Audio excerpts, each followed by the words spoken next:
Hi, I'm Rick Anthony, and welcome to the Someone You Should Know podcast, the podcast that focuses on musicians, authors, and interesting people. We like to say we're making a difference one artist at a time. So sit back, have a cold one, and get ready to meet someone you should know. Hey, it's Radio Brother time once again on the Someone You Should Know podcast.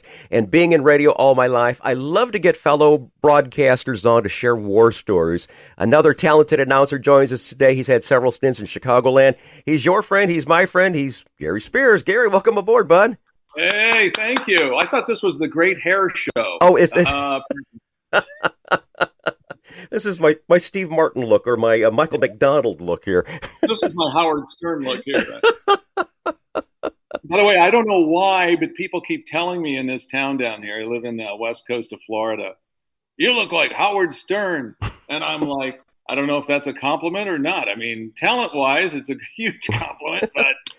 I wish I had a little bit of his paycheck. You know, that would be a heck of a lot. I was always told when I got into radio, 80% of the money's made by 20% of the people, and I think that's absolutely a true statement. Oh, absolutely. It's like acting. Yeah. Same thing. But Howard Stern, wow, what a pioneer. He's awesome. Absolutely, absolutely. Now, let's talk about your why. One thing I love to ask radio brothers and sisters, what was your why? Why did you get into radio? It was really the only way I was going to be popular, I guess. I wasn't like super popular in high school. I was kind of like, what happened was I was walking down the hallway. I went to Jefferson High School down in Lafayette, Indiana. I'm from there, obviously. And I saw this radio station, right, that they had just built. And it also had, I think it was one of the first high schools in the country to have a color television facility. Wow. So it was amazing. So I stood there in that window. They had a showcase window there, and I would watch what's going on. And they're like, I don't know if this guy's a stalker or what, but he's been standing out there watching us for several days. So that's how I initially got into radio when I was in high school.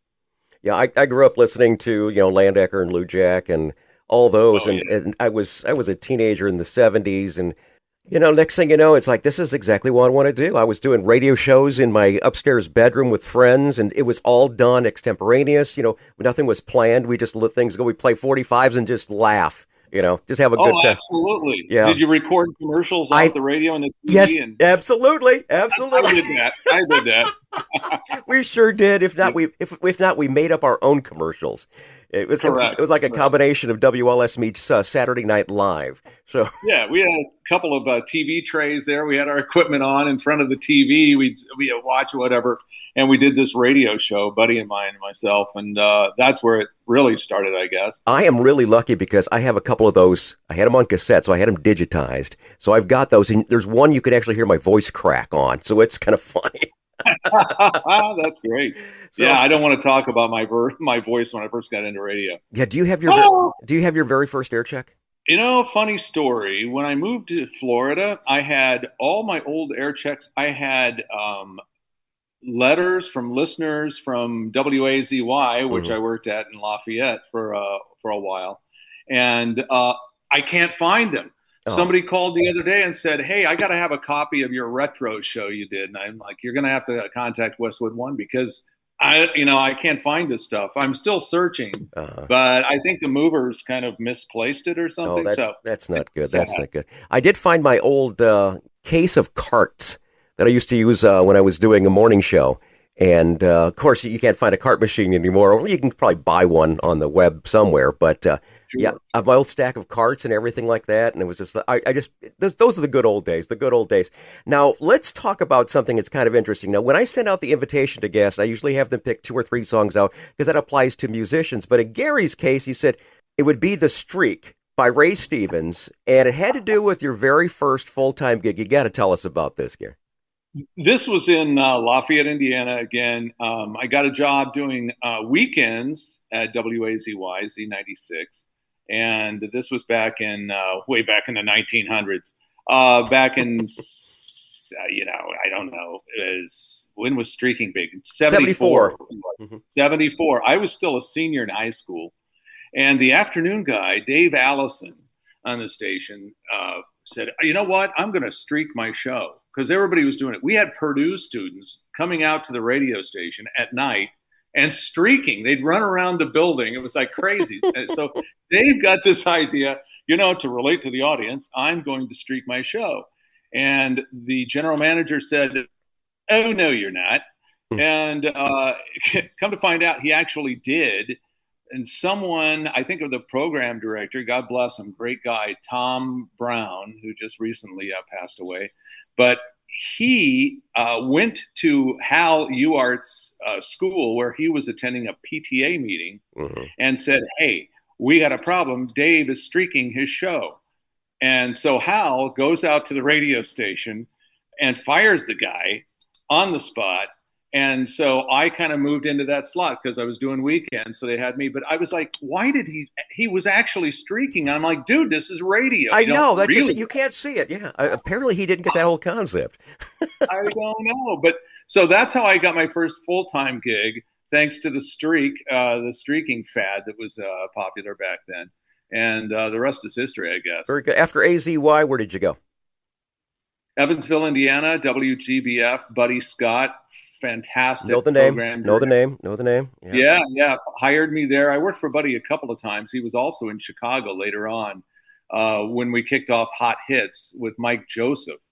That was an interesting format. I don't know if you ever listened to it or not. I think you had an air check of me on that. A lot of jingles. Oh, yeah. A lot of jingles. Yeah.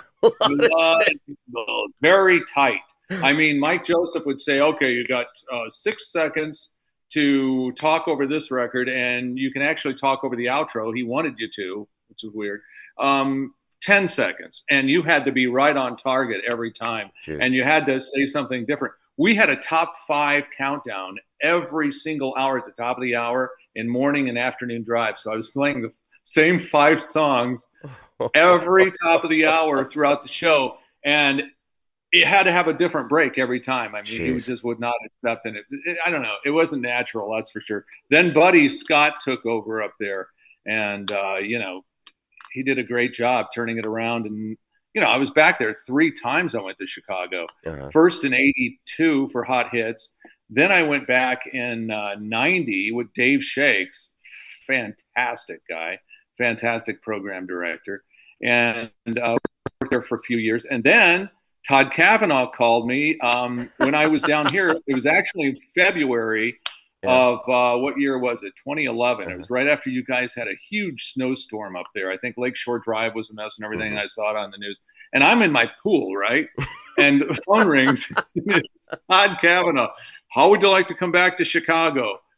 And I'm like, well, I'm in my pool right now, but let's talk. So went back, ended up there, and stayed there for another 7 years, and that's when I retired. October 13th, 2017 was my last day on the air. Very good. My last day was December 21st last year. So I officially... Oh, you're a newbie? Yeah, I'm new to the retirement thing. As a matter of fact, we were talking about getting our after-retirement cards and such, or being retired from AFTRA, which is nice.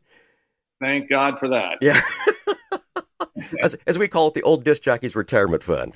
Yeah, that's okay. Whatever fits. Yeah. In my 40-plus years, I've had the privilege of working with some really fabulous broadcasters. Let's give your fellow broadcasters a little love, a shout-out to some of the great people you've worked with.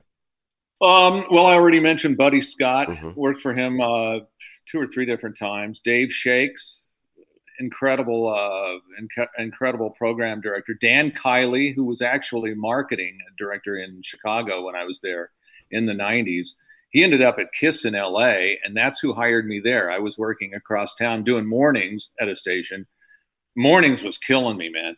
I mean, like, friends would call up at 9, 10 o'clock in the summertime. Hey, let's go out. Oh, are you kidding? I got to go to bed now. And so I didn't really like those hours. So I was hired then to do afternoons by Kylie at KIIS-FM, where I got to work with Rick Dees. Oh, jeez. Talk about a nice guy and a talented individual. Rick Dees was fantastic. Tommy Edwards. Tom, yep. No, well. Tommy Edwards. I heard your interview with Tommy, and it was great. Tommy's such a good person, and wow. To listen to him and Uncle Lair growing up in the morning at WLF, and then to work with him, it was like, wow, I had to wow, is this really happening? He's a great guy, great person, great human being, and very talented guy. But I think those are probably some of the big names. Charlie Tuna. Oh gosh, Charlie, to yeah. Charlie Tuna, bless his soul again, gone. But I worked with him at a station out in Los Angeles as well. He was doing mornings on K-Big for a while. Yep. Mm-hmm. Yeah, K-Big. And I mean, he goes way back to, way back in LA radio. That I just wish the guy had his pipes, that deep Charlie Tuna. Charlie Tuna. I'm like, that voice is coming out of that dude? Yeah, it is. I'll never forget one of my instructors when I went through broadcasting school was a Army Sergeant Major by the name of Monty Jones. He was 5'2", and 5 foot of him was vocal cords. He just had this rich, pure, luxurious, they should just say cellar door. It's like, oh gosh, I could never say it as cool as he does it, Jeez. That was Dave Robbins was another one that had a big voice, and he worked at the Hot Hit station in Chicago at first, and another one who's all these people are passing, but he passed about 4 years ago. Nice guy, but he was skinny as a rail, and this voice when he spoke, it was like, where did that come from? Him? I know, yeah. Absolutely. Charlie Van Dyke, another one with a great set of pipes on him, too. You worked at LS back in the 70s, too. Now, before we continue, I'd like to say thanks so much for tuning in to the Someone You Should Know podcast. It's found on the World Wide Web at SomeoneYouShouldKnowPodcast.com. There you're going to find our recent episodes, our archive of past episodes, recent news, and a whole lot more. And also, if you happen to be there, we invite you to leave a comment. Let us know how we're doing. And as Casey Kasem would say, we're heard coast to coast and around the world. And we're blessed to reach so many cities and countries around the world. We like to salute a couple new ones: Kenosha, Wisconsin, LaRue, Texas, and this one really kind of gets to me: the Isle of Man, which I had to look. That's between Ireland and Great Britain. Thanks so much for listening to Someone You Should Know podcast, heard wherever quality streaming audio is available. Now back to my interview with radio brother Gary Spears. It's amazing how we can do this. I mean, LS, when LS, they talked about that big, huge footprint that they had back in the days and such. And, this thing here, this is the only continent we're not heard on right now is Antarctica. And right now I'm trying to get a hold of some scientists down there to say, hey, nobody there. Maybe there might be a polar bear or maybe a couple of penguins that might be interested. Yeah. Broadcasting to polar bears now. Yeah. That's where my career is. Yep, absolutely. Now, radio sure has changed through the years. I remember the old days, Gary, of slip queuing 45s and recording phone calls on reel-to-reel tape, and then doing the editing with the splicing block and the tape and the grease pencil and playing commercials on carts. Why is radio? Do you still have all your fingers left? I still have 10. I got 10. Good man. In your opinion, why is radio struggling today? Well, I think radio made a wrong move when technology started coming around. Instead of emphasizing the personalities, they kind of shut the personalities up in a lot of cases. And I don't know why they did that. They should have gone the other way.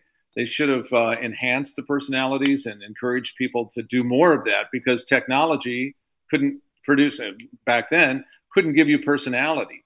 I mean, you could play the music, you could make your own radio station, you can do all that. The other issue is radio's had the same blueprint for decades. Yes, it is. We play music, and we have to stop down and play commercials. And that's, in my opinion, that's a killer today, because who's going to listen to a tire commercial when they can play their own music? You know what I'm saying? Absolutely. And I understand how important commercials are. That's the big revenue source. But if they could maybe sell segments of the music, or the DJs, I think the DJs used to go out and sell their own shows to people, I think. So, that and utilize the website, which they do. But I just think it has to change. You have to be, you have to have people on the air who are interesting, who you want to hear again tomorrow, and who are your friend. And now you have so many jocks who are just broadcasting from wherever. I mean, there are some good ones, don't get me wrong. There's still very talented people in the business. But, they're not in the city where you're broadcasting from. They're somewhere else. In some cases, they're not even in the same state or whatever. Absolutely. I remember there was a guy, I'm not going to mention names, there was a guy who started voice tracking in Chicago. And back when this company started doing that, they told their talent, look, pretend like you live there in the city. Do a little research on the city. And so this person said, well, we were out looking for a home this weekend on Michigan Avenue. And I'm like, wait, what? What? And so stuff like that, when you say stuff like that, it just the audience, just especially in Chicago. Chicago is such a great city with great people, and they love their radio, and I think they still do. They have to get back to that. They have to get back to the live and local. Mm-hmm. I think there's nothing better than live and local. This is something that I heard a programmer say to me that was really a gut punch, was the listeners won't know the difference. And I think we don't give the listeners enough credit. Yeah, right. I mean, that's just it. As far as they will let the morning talent go, because that's one of the biggest chunks of payroll is going to be your morning show. We'll let that whole team go, and they'll hire someone who has got 1/5 the talent and makes $20,000 versus $100,000. The listeners won't know the difference. And when you're talking about, bought a house or looking at a house on Lakeshore Drive or Michigan Avenue, and when I was in St. Louis for 23 years, we had out-of-market commercials come to fluorescent instead of fluorescent, or come to Despairs instead of Depair. All the locals got it, but, and they'd say, come down Interstate 64. No, it's actually called 40. So the locals would get it, but the person who was actually doing it out of market, everyone could tell that was being done out of market. And when you do that, your credibility is just down the tubes. Absolutely. I mean, it really is. That's like Michigan Avenue. I always think of the the Magnificent Mile and all that. Yeah. Condos maybe, but not houses. Well, absolutely. I mean, you're doing things out of market, and you're doing a lot of pre-taping, or what we call it voice tracking. Boy, beautiful weather today, and all of a sudden there's a thunderstorm in the area while you're hearing this beautiful weather today. So it's yeah. I know. There was in my hometown of Lafayette, Indiana. I was back visiting one time. This was shortly after voice tracking started. And apparently they had someone voice tracking this because they were doing the sponsor, the weather forecast, right? Yeah. This weather is brought to you by, it should have been Reifers Furniture, Reifers. It's a furniture store. My parents shopped there for years. It'd been around in Lafayette since the 40s. And this guy called it Reifers Furniture. And so obviously people did, what? And that tells people right there, you don't live there. Either that or you've been pronouncing it wrong for the last 40 years. Yeah, right. I don't think so. Question I love to ask, the changing subjects just a little bit here. A question I love to ask. You and I have had to play the same songs over and over and over and over and over again. What cringe-worthy song is one that you would always turn the studio monitors down? Killing Me Softly. That was every time I heard that, I mean, good song, I guess, but I just played it so many times over the years, and it was just so slow, and I can't. Let's go to the phones. Mine was Ice Ice Baby back in 1990, and I'll explain why, because we were working at a metal station. It was, we were playing Metallica and Megadeth and Zeppelin and Pink Floyd and Rush. And we made the transition to top 40. So it went from Megadeth to Mariah Carey overnight. And that was the time Ice Ice Baby came on. And everybody just went nuts over that song. And I refused to play because I'm going, it's nothing but a ripoff. It's a ripoff of Under Pressure. You'll play that song. You'll play that song. You'll play that song. So you know something? After that and too much MC Hammer, I left the station. I went to a classic hit station across town and worked there so I could hear music I actually enjoyed. And, people say, do you actually enjoy the music you're playing? In my case, a lot of times it was. And then I did 16 years of country, and it was like, some of these songs I like, What was your favorite song to talk up? Oh, gosh, there were so many good ones. Let me think. There was one time that they put a challenge up to me, the 98 seconds of Bloody Well Right. I think I got about 94 seconds or something like that. But yeah, there's a lot of great songs. China Grove, Doobie Brothers. Oh yeah. Energy, got that guitar, absolutely. Mine was probably BTO, Taking Care of Business. Taking Care of Business? I used to love to talk that song up. Oh, yeah, absolutely, absolutely. Okay, so we got past the cringeworthy things. Now, the next thing we usually do with musicians is Tales from the Road. I'm going to open up to you. What was your remote from hell? What would you say is the time that you went to a remote and went, oh, this is going nowhere fast? Which one do you want? I remember several things. I did a wedding reception as an appearance when I was in Evansville at WGBF. This was back in the 70s, and it was over in Kentucky, over across the river. And when I got there, I was like, ooh, this is kind of a rough-looking crowd. And halfway through the dance, the brothers of the bride got into a huge fight with the brothers of the groom. And it was literally, they were throwing chairs.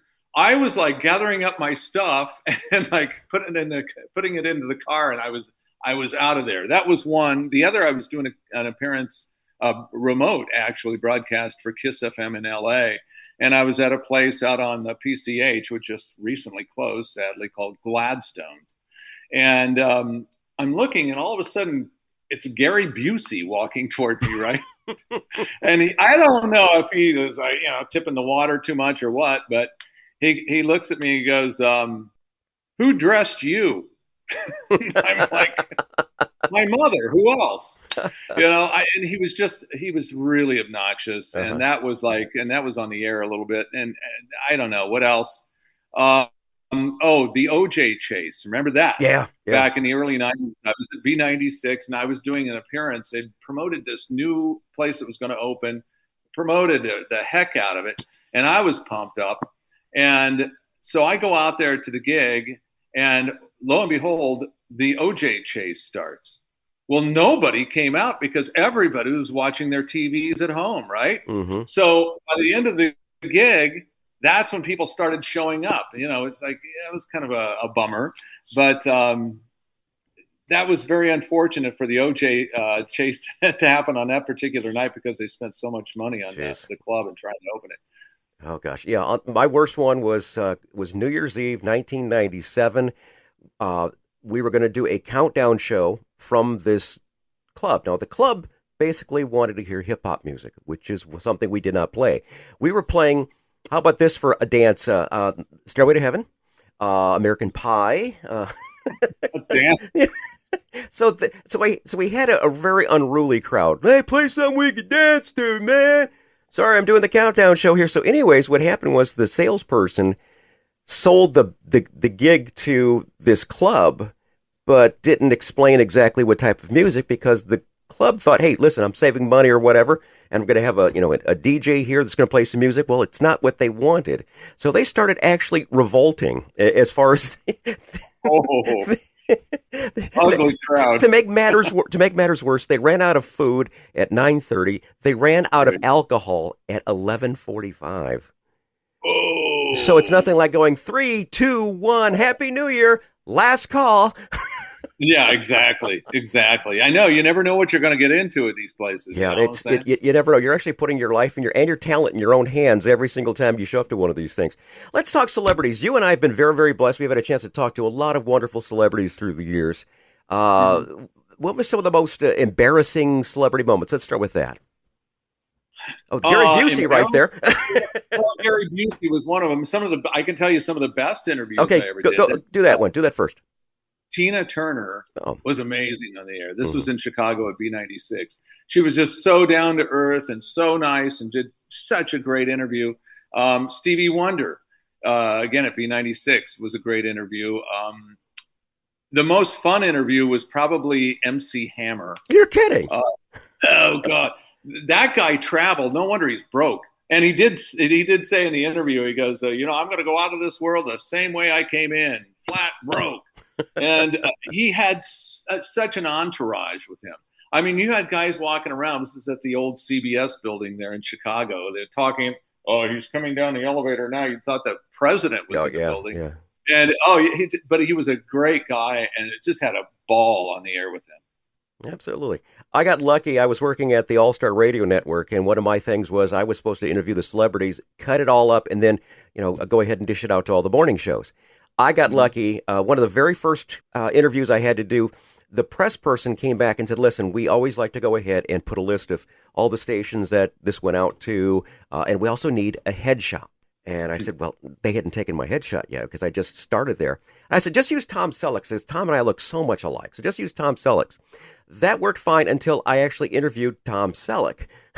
And I said, hey, Tom, how you doing? I think I owe you some money. I told the whole story. Okay, let's flip the table. Worst celebrity. I have to mention this, the weirdest interview I ever did. Oh, go. I interviewed, I was at KIIS in LA, interviewed Hanson when they first came out. Mbop, yeah. There was we were doing a show from Knott's Berry Farm, and we had these balloons, everything. So we had a helium tank in the remote studio. I did the entire, we all did. They were like, oh, helium. They were young, teenagers. Let's do some helium. So I did the entire interview on helium with them, and then kind of passed out afterwards. I think it was. That's good. That's a good one. That's a really good one. Okay, let's flip the table here. Worst celebrity interviews. Worst celebrity interview probably was Janet Jackson back in the 80s. I was at Q107 in DC. And I guess she was like this was early on, and she was really shy. But, it was an interview, and she just didn't have much to say. She was just very meek and shy and just didn't say much, and that's a tough thing to do, to interview somebody like that. Oh, yeah. So that was probably, pulling stuff out of her was like difficult. So that was probably the worst one. I think that was around 1987 when I did that. Very good. All right. Don't want to do it again. No. My worst one, Gallagher. And you'd think he would be just an absolute card because of the sledge-o-matic and doing all those crazy things. This the watermelon thing, yeah. all he wanted to talk about was this idea he had for a hotel in Las Vegas that catered to family reunions. That's all he wanted to talk about. He didn't want to talk about the sledge-o-matic. He didn't want to talk about his career. He just wanted to talk about that particular thing. And I'm going, well, I prepared 10, 15 minutes worth of material. We're done in 4. Why are you here? Why am I here? Now, outside of radio, Gary's actually done a little acting in L.A. What might we have seen you in, Mr. Gary? Oh, geez. I was an extra for a lot of stuff. I did some commercial work. I think the one that got played the most, the commercial, I didn't have any speaking lines, but I was what they call a featured extra, which means you get a little more money. And I got residual checks for a few years because they ran the commercial for 3 or 4 years after that. It was the Party City Rooms commercial. You can actually Google it. Okay, I'll have to do that. And that was strange. Yeah, it was, this would have been way back when, but that was very cool. It was strange because I'm on this couch. Somebody came up to me and said, the director wants you on the couch in the next shoot. And I'm like, okay. And they had this girl who was about 25 years younger than me. And she was sitting across, and they had this zoom in lens that came in, this camera that came through the little door of the room where we were sitting, and right up on us. And it was me, I guess, starting to give her a kiss. But and at the last time, she takes this St. Patty's Day hat I had on and put it in front of the camera. It was supposed to be, oh, what's happening next? And that was a little strange, I thought, because of the age difference. But I kind of, I guess, look a little younger than I am, or did then anyway. And so that's why they picked this. I don't know why. Extra work in various, a couple of movies and so on and so forth. I did have a speaking role in a movie that didn't really go anywhere. I'm trying to think of the name of it right now. Don't remember. I'll have to look that one up. So obviously I never heard any more, but I did get credit for it. So there you go. I don't know if anybody else ever saw the thing, but yeah. Well, you got at least an IMDb credit, right? I did. Okay, I got credit for it. My only IMDb moment was one frame of Stargate Atlantis, season 4, Tabula Rasa was the episode. I'm in one frame. Yay! One frame. Hey, better than being on the floor. You know what I'm saying? Acting was weird because it was an all day thing. Yeah. I mean, it's just a lot of hurry up and wait. Oh, yeah. And being in radio, I'm used to, I'd fly into the studio at the last minute. I'd do all my show prep at home or whatever. And I couldn't sit around at the radio station. Oh, well, it's time to go on the air. Mm-hmm. And I had to be boom, boom, boom. Yeah. You had to go in there with the adrenaline rushing. Absolutely. And acting is quite different than that. Yeah. One thing I did enjoy was the craft services tent. They had all the food. Best food. We ate all day. I remember we ate all day. Great spreads. Every single shoot. Great food. Shout out to craft services. Nice job. Now, Gary's retired. I'm retired. Gary, the main reason I'm doing this show is anytime that I've taken a sabbatical, I've always had that fever to get back on the air. This podcast allows me to have fun on the radio, talk to a lot of wonderful people, and not have to ask for, time off on Thursday or whatever, Not have the hotline ringing. Oh my God, it's the program director. He doesn't like something. So it's total freedom. I got to call at 2:00 in the morning, the hotline rang. Hey, Rick, just want to let y'all listen to the show. Sounds great. Just so you know, you're not supposed to be playing that particular song because it's not in rotation. So just keep that in mind. Take care. You should have done what I did eventually. I just put the hotline on hold. All right, Gary, how about links to social media? Where can we find you at if anyone else wants to connect with you, when some of your old fans? Facebook basically is what I'm on. I'm not doing the Instagram. I'm not doing all the other stuff, X and all that stuff. But Facebook, I'm still on. All right, very good. We'll put a link down in the show notes for you to connect with Gary. I know you have a lot of fans all around the world because you were at a bunch of different stations, just like myself. All right, what about final thoughts, Gary? Anything else we should know about you that we haven't talked about already? I'm just such a down-to-earth guy. I never really had an ego like some guys have in radio. It's like sometimes I would go on the air and I'm like, holy God, I haven't said my name yet. Half hour into the show, like I'm just doing, talking about various stuff going on, about the music and so on and so forth. So I kind of lost all that, but I'm just a very down to earth, normal human being. I don't, I never really got into the ego stuff. But I do sometimes miss radio if it came back and you had some freedom to do basically what you wanted on the air. That's a rare thing now. But a lot of guys are doing it from home. They're voice tracking and doing that stuff, which you don't have somebody directly looking over your shoulder. So you do have a little bit of freedom there, I guess, as long as you're in the confines of the format, which can be pretty tight sometimes. One thing I hated about voice tracking is it made you ill prepared for when you had to do some live stuff. Because I was on two stations when I retired over here in LaPorte. I was on the country station from time to time in fill-in work, and I'd have my regular show on the rock station. Prior to that, I was the ops manager of 5 stations. I was on 3 of them. I did mornings on one, afternoons on the other, and middays on another. So that is challenging. And the thing is, since it's voice tracked, when you actually have to do a live thing, like you're doing a live morning show, it's like, okay, my tempo, I have to really be on this. I can't take this over again. It's going to have to be good the first time. And that's one thing I absolutely hated about voice tracking is it really and truly made you a little too comfortable. And when you're live, you can't be too comfortable. You know what? That energy you get when you're live, that edgy feeling you get, that was my success right there. When I go into I have a studio here at the house, into my closet and talk, it's just not the same. It's totally different. But yeah, you're right. You can do as many takes as you want. But I personally, that's why I never really voice track for many people, because it just, I gotta do it live. It's got to be live. Absolutely. I got to have that edge. All right. I think I interrupted you. Any other final thoughts yet, Gary? No, that's it.